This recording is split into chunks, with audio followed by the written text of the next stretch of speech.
കോൺഗ്രസ് പാർട്ടിക്കുള്ളിലെ വിഭാഗീയ പ്രവർത്തനങ്ങൾക്കെതിരെ ആഞ്ഞടിച്ച് രാജ്മോഹൻ ഉണ്ണിത്താൻ എം പി. മുഖ്യമന്ത്രി സ്ഥാനത്തെ ചൊല്ലി നേതാക്കൾ തെരുവ് യുദ്ധം നടത്തുന്നത് അംഗീകരിക്കാനാവില്ലെന്ന് അദ്ദേഹം വ്യക്തമാക്കി. ഉമ്മൻചാണ്ടിയുടെ ഫ്ലെക്സ് കീറുന്നവർ കോൺഗ്രസുകാരല്ലെന്നും KC വേണുഗോപാലിനെ തള്ളിക്കളയാൻ ആർക്കും സാധിക്കില്ലെന്നും ഉണ്ണിത്താൻ തുറന്നടിച്ചു. തീക്കൊള്ളി കൊണ്ട് തലചൊറിയുന്ന ഇത്തരം പ്രവണതകൾ പാർട്ടിയുടെ അച്ചടക്കത്തെ തകർക്കുന്നതാണെന്നും അദ്ദേഹം ഓർമ്മിപ്പിച്ചു.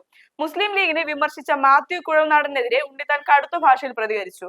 അല്പന ഐശ്വര്യം കിട്ടിയാൽ അർദ്ധരാത്രിക്കും കുഴ പിടിക്കും എന്ന പഴഞ്ചൊല്ല് ഉദ്ധരിച്ചുകൊണ്ട് മുഖ്യമന്ത്രി സ്ഥാനത്തെ കുറിച്ച് അഭിപ്രായം പറയാൻ ലീഗിനും അവകാശമുണ്ടെന്ന് അദ്ദേഹം പറഞ്ഞു.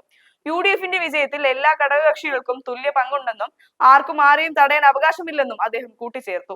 സോഷ്യൽ മീഡിയയിലെ ആക്രമണങ്ങളെ ഭയന്ന് നേതാക്കൾ മിണ്ടാതിരിക്കുന്നത് ശരിയല്ലെന്ന വിമർശനവും അദ്ദേഹം ഉന്നയിച്ചു. പാർട്ടിക്കുള്ളിലെ മര്യാദകൾ എല്ലാവരും പാലിക്കണമെന്നും ഹൈക്കമാൻഡ് തീരുമാനം വന്നാൽ പിന്നെ എതിർ ശബ്ദങ്ങൾ ഉണ്ടാകാൻ പാടില്ലെന്നും ഉണ്ണിത്താൻ പറഞ്ഞു.